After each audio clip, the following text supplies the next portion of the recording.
with SEC to then have your fund as the primary source of fund, and then other people buy into that fund like shares, creating a bigger fund for other producers to be able to access. And that, if anybody sees that, they'll know that the industry, from what it's used to doing, can create funding by itself, and then we'll be able to have support from either donors or government, or waiting for government to always create funding for the industry will probably not help the industry to grow, the way it's supposed to grow. So I just thought I should quickly bring that in, to also as a financial sector practitioner, to show you what the financial sector will look at before funding can actually be guaranteed, because you are competing with other sectors as well.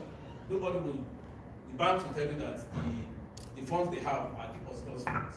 I can't just give depositors' funds out. I cannot justify that fund will have returns that will be bringing interest for the community. So let me quickly then, so like I said, the two things that insurance will use in ensuring that the industry, the creative industry, is actually sustainable. There are two areas. Where we play is risk management, and then risk protection. Now, risk management in the sense that we look at the value chain and look at the things that could go wrong, and advise on things that you could do to minimize the exposure that you have in the course of producing a movie. And then, of course, when the loss or the unfortunate incident does occur, then we then have a financial protection to bring you back to where you were before that loss occurred. And of course, the creative sector stakeholders, creators, artists. I also added a lot of others that are head out here, and that each of those value chains needs to be assessed to see what risk could be an exposure for the producer. Next slide, please. So how, like I said, insurance help professionals to their insurance policies that help you to manage the concept itself, the protection of assets. I know that most movie productions usually these assets to be used, and some of those assets can be as valuable as 10 million naira. Imagine during the production you break an asset that is 10 million naira, it becomes your liability. And if those assets are not insured, then you have to actually take out of the funds that you're using to produce to actually pay back. And also venues or buildings that are used for production are also rented. Imagine the cost of production, fire occurs, and the building is burnt. The owner of the building will come to you and say, okay, you are liable, and that's where liabilities also come in to ensure that those assets are protected. There are situations also where you have events organized, and some. I'll give you an example of what happened. There was a time I tried to set up a seminar on, I think, cancer. And I was worried about how the prevalence of cancer in Nigeria, and what are we doing that we're doing regularly that's causing cancer to increase in the society. And this was well set up, the venue was supposed to be Global Hall. And just a day before the event, Abacha died. So you can imagine such a situation everywhere, everywhere was in panic. Nobody would want to come out for a seminar on a day like that. So obviously for that, if I had an insurance, cover for that event, I would have been able to recover some of the outlays of that. Yeah. So other aspects of insurance, of course, health. I see every day. I'm sorry, the recent artists that died, and how people come on to social media to start begging for funds for artists. It's pathetic, and it's because the industry has not done what they're supposed to do. We have an association. There are members of this association. As part of association dues, they can actually pay for insurance so that you can have a health insurance cover for all the members.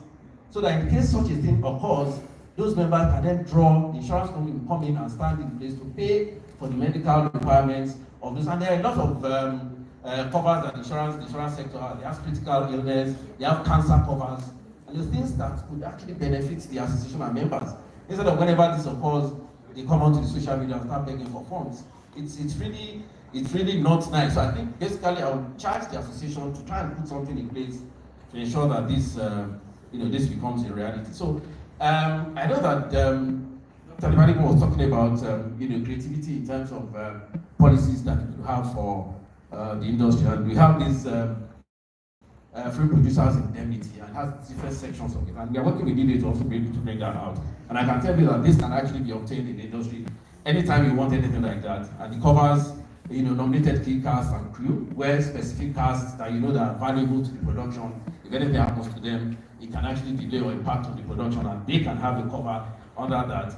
Negative videotape, digital solid state, and all that. All those things about electronic equipment that could actually, something could go wrong because their technology cannot actually predict, and they can have a cover for them. And what the cover does is to bring you back into replacing or being able to recreate what had been created in those movies, so that they can actually bring you back to where you were before. Faulty stop camera and processing. Of course, you can have a station whereby in the course of production, a videotape or a camera then goes bad.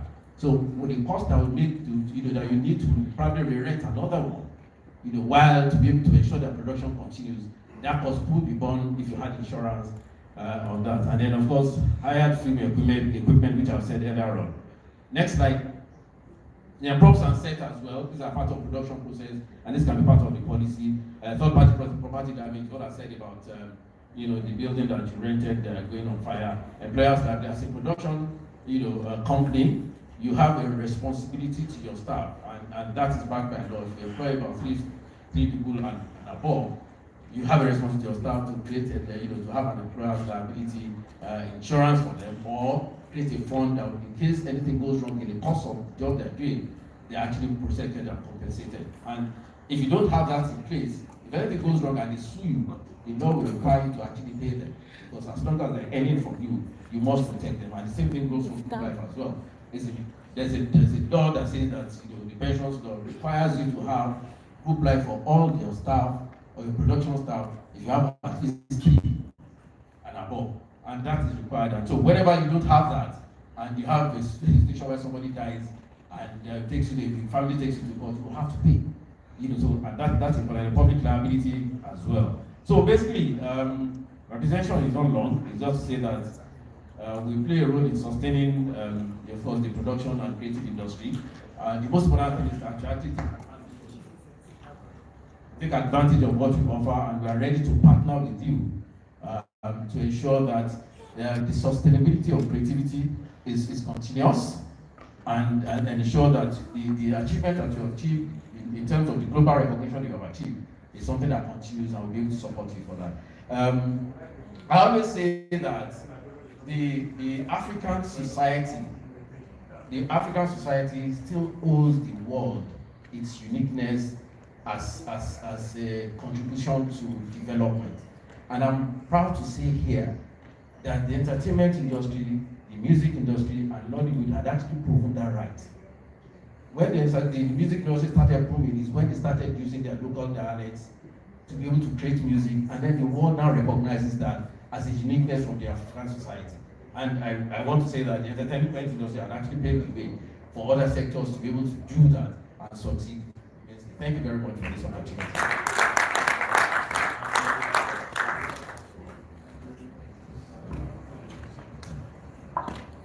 Wow, thank you, sir. Please a round of applause for all of our presenters, all of our newspaper presenters.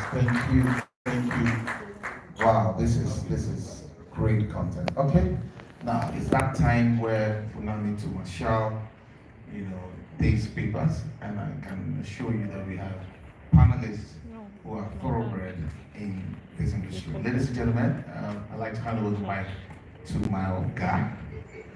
At this point, I'll be listening. Please welcome our friend, our brother, our boss, and of course, a mentor, Mr. Twin Akirisho, as he moderates the circumcision.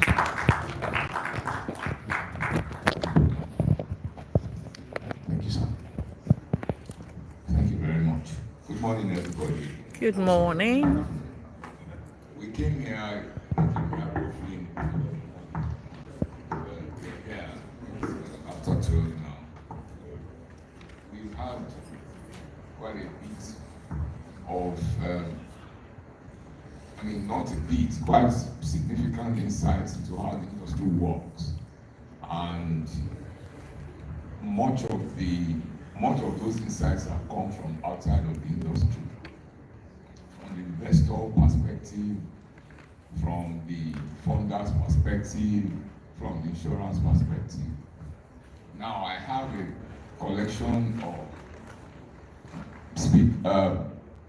contributors to the panel who are going to provide largely the industry perspective, because that is being clearly missing here, as well as somebody from the insurance sector who already is embedded, in the industry. Mr. Lacy is actually, the legal and insurance people have been working with NAMTA, and so there's been a key understanding from their own perspective about how the industry works. But hey, I'm getting ahead of myself. So let me call on the speakers, on the panelists that will join me here to respond to some of these issues that have been raised and expand on them, because these are people who have worked forever in the industry. I have in that panel thespians and creative directors who have been in the industry for several decades. Some of them close to 40 years more. So I'm going to call on